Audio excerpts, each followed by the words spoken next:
Hörmətli xalqımız və Azərbaycan Respublikasının prezidenti, vitse-prezidenti və qanunu işlərə baxan rəhbərlik.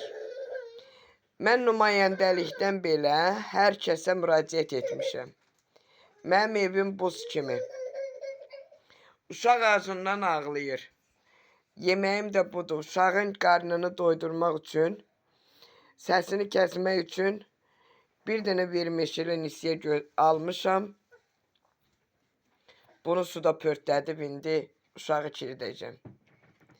Mən neçə gündür müraciət edirəm ki, hörmətli xalqımız, vəziyyətim çox çətindir. Oğlum yarımcandır, xəstədir. Döyüb yarımcan eləyiblər. Həbsdən yeni çıxıb. Ailəsini toysuz, şansız yığıb gətirib. Mən bir dənə sizdən çörək pulundan müraciət etdim. Ancaq 1 manat belə atan olmadı. Yəni bu qədər müqəddərlaşmışıq, rəhbərliyi başa düşdük, nümayəndəliyi başa düşdük. İcra hakimiyyətində olmuşam, sosiala müraciət etmişəm. Bütün o ünvan qalmayıb ki, mən qapını döyüb xahiş etməyim. İş verən yox, sosial verən yox, pensiya verən yox. Bəs yaxşı, nə ilə dolanaq? Xalqım, sizə müraciət edirəm, xahiş edirəm. Mənim günüm güzaranım bax budur. Soyuq otaq, bir də yediyimiz bu. Bunu da nisiyə almışam. Nə ilə uşağı sakitləşdirək? Nə ilə dolanaq? Siz bir işıq yolu göstərin, biz də deyək ki, bu yolla getməliyik. Oğurluqla şərrədilər tutdular. Evdən çölə çıxmağa imkanı yoxdur. İndi evdə pasteldə yatır. Evdən çölə çıxmır. Gedim, bunu nəyə vadar eləyim? Deyim ki, get oğurluq elə. Get quldurluq elə, get qapı aç, neynə? Məhkum pulu verilmədi.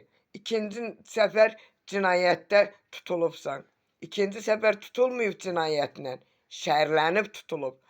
Möhtərəm prezidentim, möhtərəm Daxili İşlər Nazirliyi, Səhiyyə Nazirliyi, gəlin bizim bu kasıb komamızı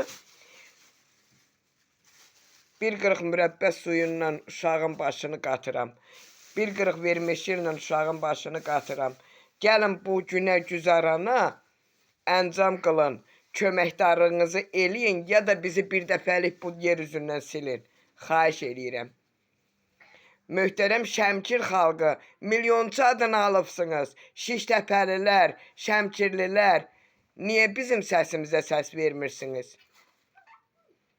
Əgər etibarınız, inamınız yoxdursa da, Kür qəsəbəsində Səməd Vurğun 1-də yaşayıram. Gəlin, baxın mənim evimin şəraitinə. Suyum yox, şəraitim yox, antisanitariya yox. Mən çox çıxılmaz vəziyyətdə, bərbad vəziyyətdə ciyər xəstəliyinə tutulmuşam. Asmam var idi, epilepsiyam var idi, infarktım var idi, indi də ciyər xəstəliyinə tutulmuşam. Xahiş eləyirəm, gəlin kömək eləyin. 1 manat belə atın, qəpik atın. Xətiyyə bu qışdan görək sağ çıxa bilirikmi?